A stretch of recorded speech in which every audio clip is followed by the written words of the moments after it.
let's do it. I just started filming this video thinking, great angle, looks great. And then I see this lovely reflection of my forehead. Yeah, let's change this angle. Okay, hello. I am so excited to be filming this video today. I'm going to show you how to crochet a granny stitch raglan jumper. And I was very fortunate that Hobby sent me some yarn, which couldn't have come at a better time because I'd been wanting to make this sort of stripy, really colourful jumper. And a while back, I made a couple different crochet raglan jumpers, and I really wanted to revisit that. Since learning how to crochet raglan, I've sort of found a few nice guidelines that I like to stick to. Such a great beginner method because it works up quite quickly and it's super easy to adapt to different projects as well. You can make like a shorter sort of shrug, you can make a normal jumper. I even extended mine and made a dress out of it. And because you're working from top to bottom, it's so easy to try on your project as you go at any sort of stage. So that just eliminates any fitting issues you might have, and you don't end up with a finished project you try it on and it doesn't even fit you right. With raglan, you can try on as you go, and if there's any fitting issues, you can fix them straight away. So like I said, Hobby sent me some yarn and I really wanted to go for something super colourful and something nice and fuzzy and warm, ready for autumn. So I chose a bunch of colours from their Fluffy Day range. It is so beautiful. It's really fuzzy, and I love fuzzy yarn. I love working with mohair and all of that kind of stuff, but acrylic is just such a nice budget-friendly alternative. For crochet especially, I actually really like working with acrylic. I know it's not for everyone and I completely understand why. There are much higher quality fibers out there, but if you are making something that is meant to keep you warm and you are on a budget, then acrylic is a really great choice. So yeah, I am super excited to work with this yarn. Generally, I'm a huge advocate for buying secondhand yarn, and I am very fortunate that I have a great selection of charity shops near me where I can buy yarn. But with charity shopping in general, you do need to invest a little bit more time, and I understand not everyone has that time on their hands. And the huge downfall of shopping secondhand is that you can't choose the quantity of the yarn that you find. You might find one skein of really amazing yarn and that is it. So you are very limited with the types of projects you can make, and if you do have a larger project in mind, like this raglan jumper, then it does just make so much more sense to buy new yarn specifically for that project. I got a total of 9 skeins, and the skeins are 100 grams each, and I will by no means be using the entirety of each skein because I am going for a stripe design, so there might be like 2, 3, 4 rows max of each color. But yeah, enough about that, let's just jump straight into the tutorial. I've made a rough design of the sort of color scheme that I might go for. Probably won't be sticking to this. It's not like mathematically accurate. I kind of just put some colors together just so I know what colors I have. Most likely, as I'm crocheting my way down, I'm just going to sort of trust my instinct and choose the colors that feel right. It's just always good to keep looking at the piece as you're crocheting and really think what would look best in that moment. But this will just be helpful to refer to. And then on the back, the guideline for crochet hooks is 4 to 5 millimeters. So I'm actually using a 4.5 millimeter hook. This is actually one of my favorite sizes to work with. It's either 4 millimeter or 4.5 that I really enjoy using, so that's perfect. All right, so it's now time to cast on your project, and as we're crocheting from the top down, we'll be casting on the neckline first. Now you can just do this with a simple chain, but I like to make a stretchy cast on so it's nice and comfortable to pull over your head and you're not having to force it in any way. So let me show you how I create this stretchy cast on. So you start by just making a simple slip knot, and then you chain 2, and then you are going to slip into the first chain, yarn over, and you are going to pull through the first stitch on your needle. You are left again with 2 stitches, and pull through those 2 stitches. So that's how you create the first stitch. Then you are going to slip into the stitch that you've just made. You're going to yarn over, pull through 1, and pull through 2. So that is another stitch that you have made. So let's do that again. I'm going to come a little bit closer to just show you again. So these are the stitches we've made so far, and you're going to slip into the previous stitch here, yarn over and pull through, yarn over, pull through 1, yarn over and pull through 2. And you are going to be left with this sort of stretchy chain, and you're going to want to continue crocheting this until you've sort of reached the circumference of the desired neckline. As you're making the chain, you can hold it around your neck, see whereabouts it feels right, and then we're going to meet again and join the chain so we can start crocheting our project. So I feel like I've reached a nice sort of point with my chain, and you can then try it on and see whereabouts it hits you.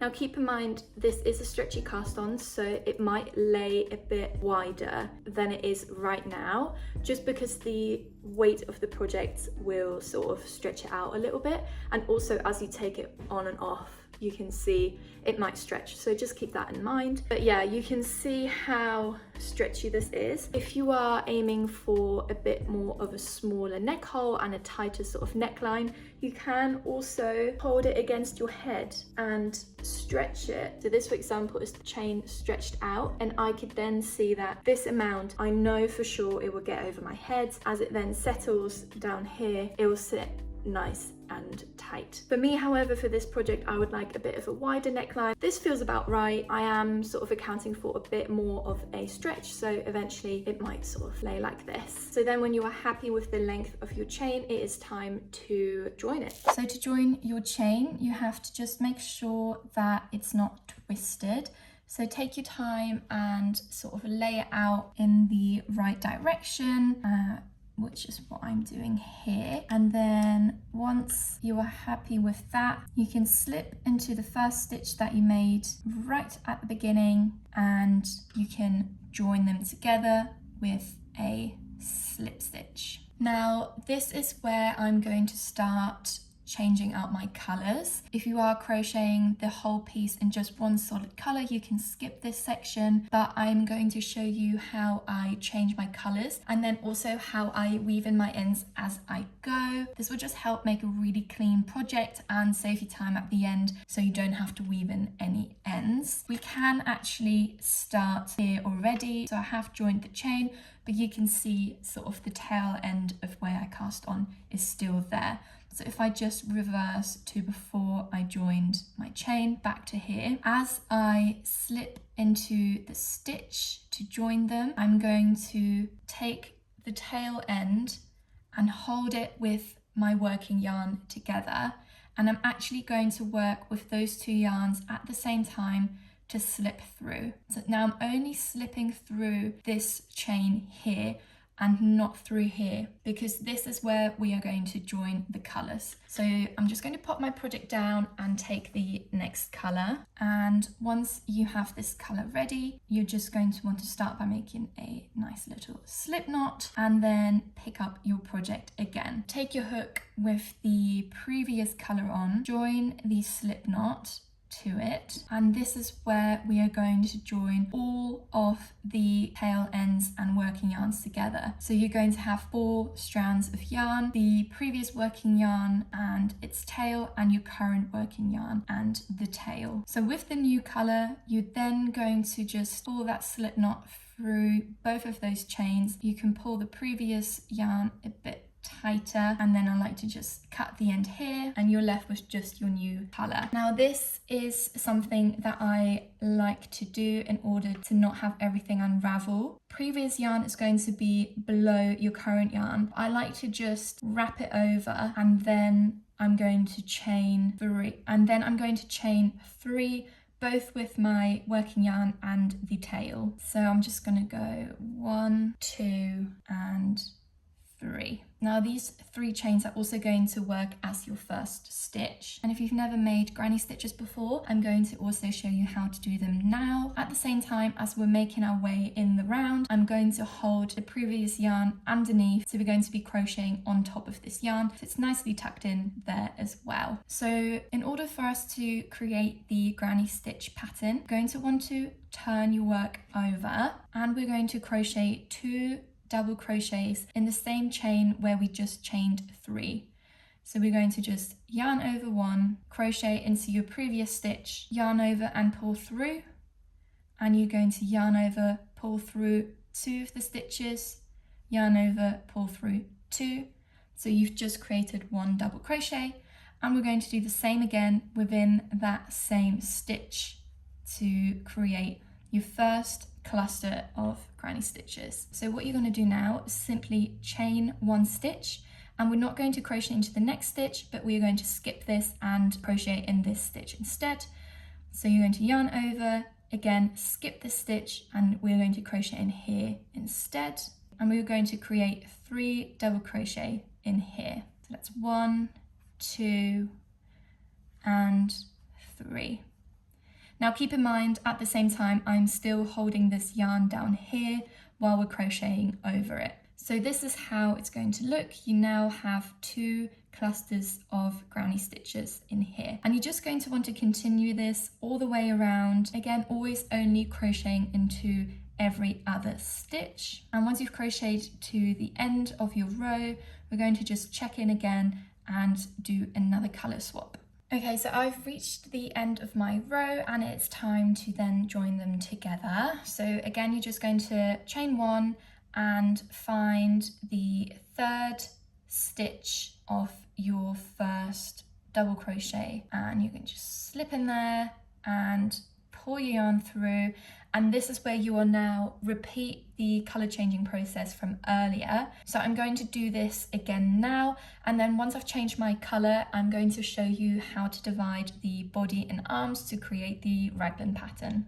I think I also forgot to mention earlier, when you are changing out the colors, it is good to tie a knot with your current tail end and the previous tail end. So I like to just keep my hook in there so nothing falls out, and I'm going to tie these 2 together so there's a knot. There you go, now these are nice and tight, and like before, I like to just wrap them over my working yarn to then continue crocheting. But before I continue crocheting here, I'm going to show you how to create your raglan pattern, and for this you're going to need 4 stitch markers, and we're going to do a tiny little bit of maths. So to create the raglan pattern, you're going to want to divide your sleeves from the body, and I'm going to link the video that I used to teach myself how to crochet raglan, and I'm basing this pattern on her maths. However, I had to modify it a little bit because I prefer quite a baggy, and I think the technique I'm going to show you really depends on your preference and also your body type. So if you are using my sort of maths, and as you're crocheting and trying it on, you feel like it might not quite fit right, feel free to just follow your own sort of instinct. And if it feels right, you can change the divide between the body and the arms depending on how you would like it to fit. So the basis of this technique is that you count your total amount of stitches and you divide them so that of your stitches, 10% go to each armhole and 40% go to the front and the back of your project. Now, I have found this divide to not quite work for me, and my body turned out way bigger than my sleeves, and I had to crochet way further down to create a big enough armhole. So instead for me, I found a divide of 20% for each sleeve and 30% for the body. I just find that to create a bit more of a boxy fit because the divide of the sleeves and the body is almost equal. So what you're going to do is count how many stitches you have. However, you are not going to count the stitches here at the top, but instead you are going to count the gaps here, because these clusters essentially work as a singular stitch for this project. So you're just going to go round and count. So you go 1, 2, 3, 4, 5, 6, 7, 8, and so on. For my project, I have a total of 31 stitches. So you are then going to calculate 20% of 31 and 30% of 31. So 20% of 31 gives me roughly 6.2, so I'm going to round that down to 6 stitches. So these 6 stitches will be for my sleeves.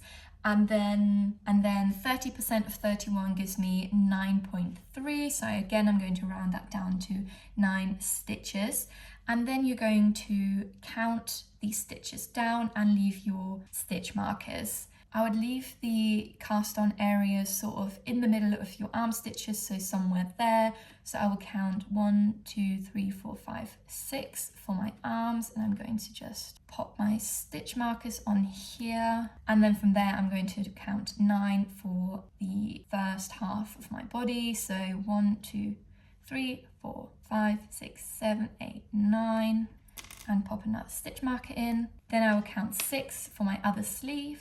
1, 2, 3, 4, 5, 6. And I'm also just going to check that I have 9 for the other half of my body. Honestly, I never get these stitch markers right on the first go. So have a little play around, recount that all your stitches are correctly divided, and move your stitch markers around if something didn't go right. I just had to do it a couple times, but we are now all marked up and ready to continue our pattern. So go back and pick up your little loop here from your last colour swap. I'm just going to pop these tail ends over again. They've sort of come undone, and you're going to twist your work again. And if you get confused with twisting your work, etc. for this, always keep in mind that when you start a new row with a new colour, you want to crochet into a hole here. If you don't turn your work, you haven't got anywhere to crochet your cluster into. So by twisting your work, this cluster is behind you and you have a hole here ready to crochet into. Now again, I like to crochet with my tail end just to have everything neat, and I'm going to keep this colour here, so I'm going to crochet on top of it. Go ahead and chain 3 for your first stitch and yarn over and create your first double crochet and your second double crochet, and again you've made a nice little cluster here. Chain 1, and you're going to skip all of this here and double crochet into the next hole there. Keep crocheting into the stitches until you've reached your first marker, and into the stitch where your marker is, create 1 cluster of double crochets. So 1 double crochet, 2 double crochet, and 3, and you're going to chain 2 and create another cluster into that exact same hole. So 1 double crochet, 2 double crochet, and 3 double crochet. So this is going to be where this sort of raglan increase pattern will happen. You can just chain 1 stitch here and the raglan increase will just be a little bit less intense. I like to chain 2 here because I, again, really like that sort of baggy look. So continue making your way down until you've reached the next stitch marker. And once I've reached my next marker, I'm just going to show you that process again. So I've reached the next stitch marker just here. So I'm going to create 3 double crochets, 1, 2, and 3. And I'm going to chain 2 and create 3 more double crochets into the same hole as my stitch marker. 1, 2, and 3. You're just going to chain 1 and continue your pattern as usual. So again, once you've reached the end of the row, you're going to join the row and create another color swap. And you can actually at this point just take out your stitch markers because the areas where you are going to increase are pretty obvious now. So I have again reached the end of my row, and at this point you can just continue crocheting and try on your project as you go until you've reached your armpit. Once you've reached sort of your armpit area, we are then going to properly split the sleeve from the main body. But until then, just keep crocheting and keep trying it on. I can't stress enough how important it is to keep trying on your work and just make sure that everything fits right and that you don't crochet too much or too little before you then split these sleeves from the body. But yeah, I'm just going to do that now and then check in again once I'm ready to show you how to do the sleeves and the body. Working with granny stitches, because you have so many gaps and stuff, sometimes it isn't enough to just hold this yarn here and crochet over it, because it will just stick out like here and here from underneath these stitches. So if you want to make your project extra secure, what I like to do is then take this yarn and wrap it around your stitches like this, and you can keep just doing that until your whole tail is nicely tucked in. And then as you're crocheting into these stitches, you're crocheting on top of these like twisted strands, and I find this really helps keep it in, and it's less likely to come undone. The more you do it and the longer your tail is, the stronger it will be, and it is very unlikely that your project is going to unravel all the way from here to here and make its way through the stitches that you're going to crochet on top. So I've reached the length that I need, and the increased corners are roughly meeting around my armpits. So now it's time to section off for the sleeves and the body. And what you're going to do is, once you've reached that current row, you are just going to cast that off and make a little knot, and we are going to recast down here at the sleeves to do the sectioning. So you're going to want to grab your corner, so this is the neckline of my project and this is the corner of one of the sleeves, and you're going to want to cast on just a few stitches before this corner stitch. I'm just going to go 1, 2, 3 before and cast on my new color, and you're going to crochet until you've reached 1 stitch before the corner stitch, and this is where we're going to connect to the other side of the body. You're going to want to find both of your corners, which are just here, and if it helps you, you can also link them with a stitch marker so you're not losing track, and you definitely can make sure that you're connecting the right stitches. So once you've added your marker, you're then just going to find the opposite stitch where we're going to connect. So these two are going to be empty, and I want to be crocheting into this stitch which matches my front piece, and this is where you can chain a few stitches to add even more width to your project. Again, because I quite like oversized and boxy fits, I like to chain quite a few here, so I will probably go for about 10 chains. This very much depends on your needs. Again, try on your project and see what you prefer, and you can even sort of measure the gap that you have left under your armpit when you're trying it on, so you can sort of figure out how many more chains you want to make. And when we're making these chains, we're going to refer back to the stretchy cast on that we made for our neckline, because we also want to have that stretch underneath our arms so it sits nice and comfortable. So we are going to apply that same method, and we are going to slip into the previous stitch of our last double crochet, yarn over and slip through, yarn over, crochet 1, yarn over, crochet 2, and we're going to repeat that process until you've reached the desired chain length. Again, for me, this is going to be 10. So I'm just going to do 2, 9, and 10. So here you have your chain. I'm just going to take up this marker so I can see the length, and this is going to be added on here. So this hole here where my hand is going to be where my arm will be. So you can see this is sort of going to be the width. We are then going to slip stitch into this hole which we've earlier identified. So I'm just going to slip in there, and at this point you can actually try this on and see whether this width that you've added will fit you right.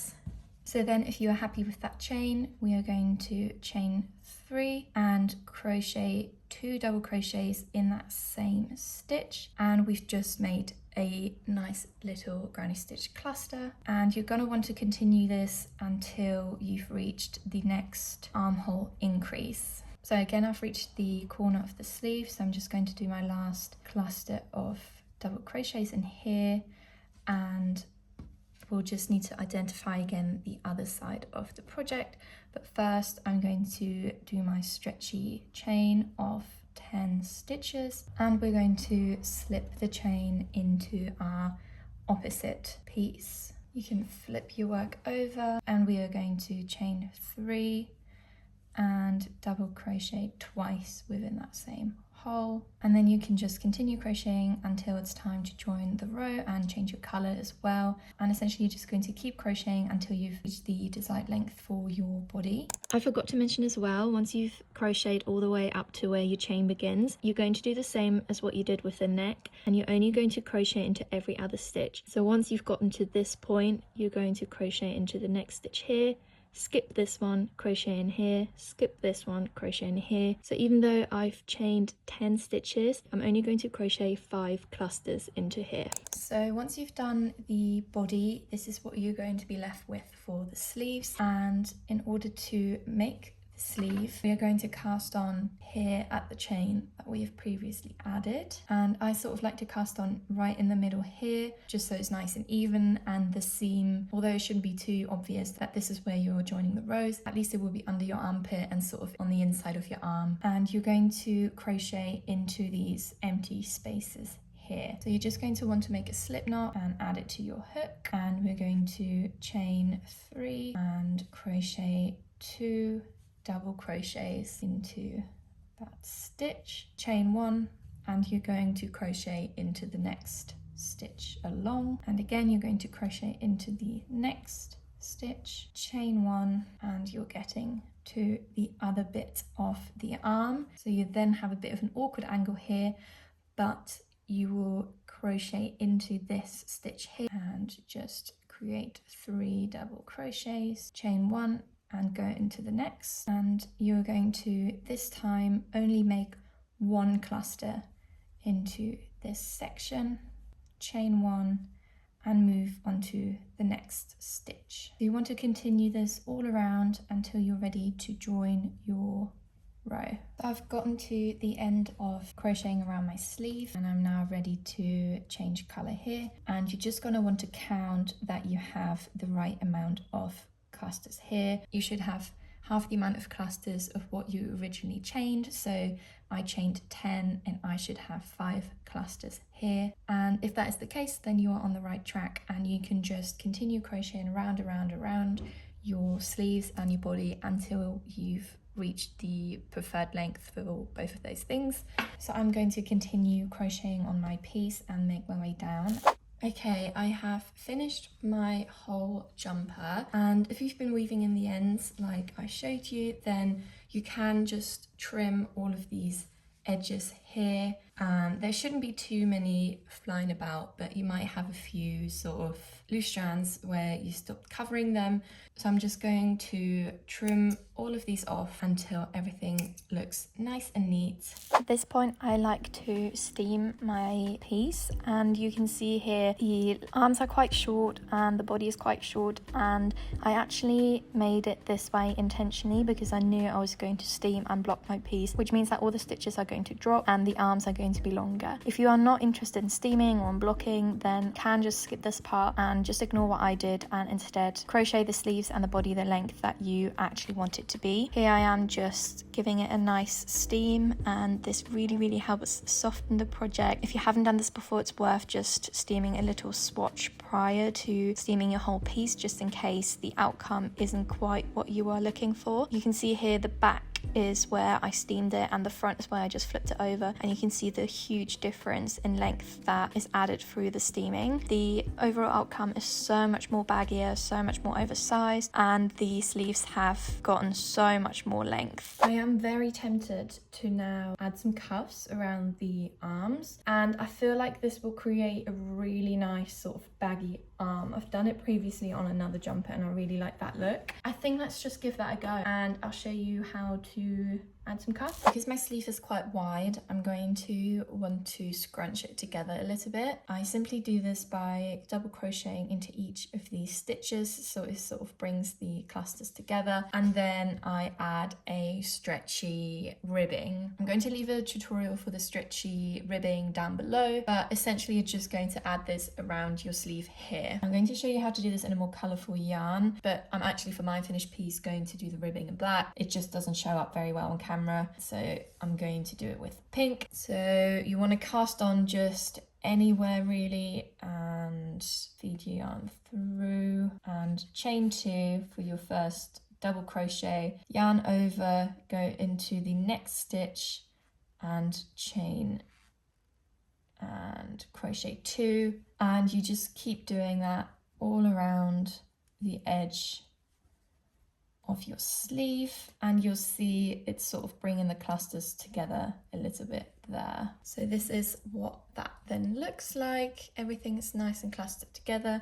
You can pop your arm through and just make sure that there's still enough room for your arm to actually go in. You can see here I still have quite a lot of room, so when I'm adding the ribbing, I'm just going to add it so that it cinches the hole just a tiny little bit more. And because we're doing a stretchy ribbing, you don't want too much room here because it can actually sit a bit tighter, and the stretch will allow your hands still to go in and out. I'm going to do the same stretchy chain that we did for the neckline and the armhole, and I'm just going to chain as many as I want the section here to be. So here we have that chain, and you're going to chain 1, and for the entirety of this ribbing we're going to slip stitch into the back loops of your stitches only. So you're going to simply pop your hook in, yarn over and slip that through your stitch. From your stitch here, only go into the back loop, yarn over and slip through.